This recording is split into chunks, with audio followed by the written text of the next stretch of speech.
తిరుపతి గాంధీనగర్లోని రామలింగేశ్వర ఆలయంలో శివయ్య కళ్లు తెరిచాడంటూ ప్రచారం జరిగింది. శివలింగంపై కళ్ల లాంటి ఆకారం ఏర్పడిందని తెలియడంతో భక్తుల ఆలయానికి తండోపతండాలుగా తరలివచ్చారు. ఈ సందర్భంగా ఆలయం శివనామస్మరణతో మారుమోగిపోయింది.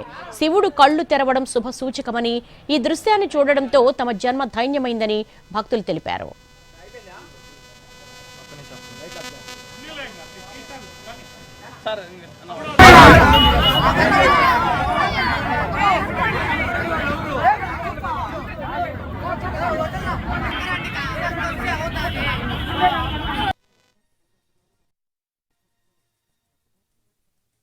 తిరుపతికి పురాతనమైన గాంధీపురంలో ఈరోజు శివాలయం అనేది ఒక చిన్న గుడిగా మేము పెట్టుకున్నాము.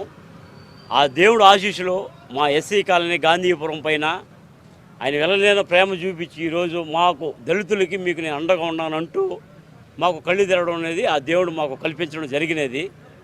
దాన్ని ప్రజలందరూ, తిరుపతి ప్రజలందరూ వచ్చి చాలా జనాలతో వచ్చి ఆయన్ని దర్శించుకోవడం జరిగినది. తెల్లవారుజామున 3 గంటల నుంచి మాకు స్టార్ట్ అవుతుంది, అభిషేకం స్టార్ట్ అవుతుంది. తిరుపతిలో ఉన్న ప్రజలందరూ, జిల్లాలో నలుమూల ప్రాంతంలో ఉన్న ప్రజలందరూ కూడా దర్శనం చేసుకోవాలని చెప్పి మా గాంధీపురం తరఫున మేము కోరుతున్నాం. గాంధీపురం శివాలయంలో ఈ విధంగా కళ్ళు తెరవడం అనేది నా జీవితంలో నేను ఎప్పుడు చూడలేదు. చాలా అద్భుతంగా ఆ భగవంతుడిని దర్శనం చేసుకున్నాను.